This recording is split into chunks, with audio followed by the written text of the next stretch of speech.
চাঁপাইনবাবগঞ্জ শিবগঞ্জে আশ্রয় প্রকল্পের ঘর বিক্রির অভিযোগ উঠেছে।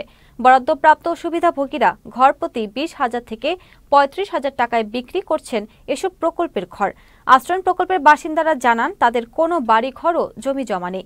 আবেদন করেও তারা সরকারের ঘর বরাদ্দ পাননি। তাই নিরুপায় হয়ে বরাদ্দ পাওয়া ব্যক্তিদের কাছ থেকে টাকা দিয়ে ঘর কিনে বসবাস করছেন তারা। শিবগঞ্জ উপজেলা সহকারী কমিশনার ভূমি জানান, কেউ ঘর বিক্রি করে থাকলে অভিযানের ভিত্তিতে কঠোর ব্যবস্থা নেওয়া হবে। উপজেলা নির্বাহী অফিসার জানান, আশ্রয় প্রকল্পের বিভিন্ন ঘর বরাদ্দ দেওয়া হয়েছে বসবাস করার জন্য। যারা ঘরগুলো বিক্রি করে দিয়েছে তাদের বিরুদ্ধে আইনি ব্যবস্থা নেওয়া হবে। আমি নাজমার কাছ থেকে বাড়িটা কিনে নিয়েছি। আমার স্বামীর এক কাঠা বাড়ি ঘর কিছু নেই। যারা গরিবেরা বাড়ি পাওয়ার কথা তারাই বাড়ি পায়নি, ব্যবসায় দরিয়ে বেড়াইছে। আর যারা তারাই বাড়ি পেয়েছে।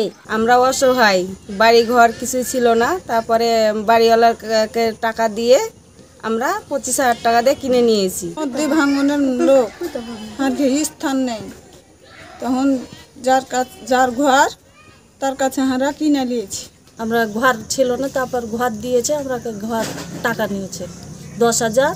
আপনাদের যে অভিযোগের প্রেক্ষিতে শুনতে পাচ্ছি যে বিভিন্ন ক্ষেত্রে যে আসলে বলছেন যে ঘর বিক্রি করা একটা বিষয়, আসলে ঘর বিক্রি করা এটা আইনগত কোনো প্রক্রিয়ার মাধ্যমে করা সম্ভব নয়। কারণ এগুলো বন্দোবস্তকৃত যেসব ঘর দেওয়া হয়েছে এগুলো কোনোভাবেই অন্য পক্ষকে বিক্রি করা সম্ভব নয়। কারণ বিক্রি করলে বিক্রির শর্ত আসলে ভঙ্গ হবে। আমরা যে কোনো অভিযোগের প্রেক্ষিতে এর বিরুদ্ধে আমরা কঠোরতম ব্যবস্থা গ্রহণ করবো ইনশাআল্লাহ। প্রকল্পের যে বিভিন্ন ঘরগুলো বরাদ্দ দেওয়া হয়েছে সেই বরাদ্দকৃত ঘরে সকলেই বাস করছেন, আমরা এ পর্যন্ত এটাই জানি।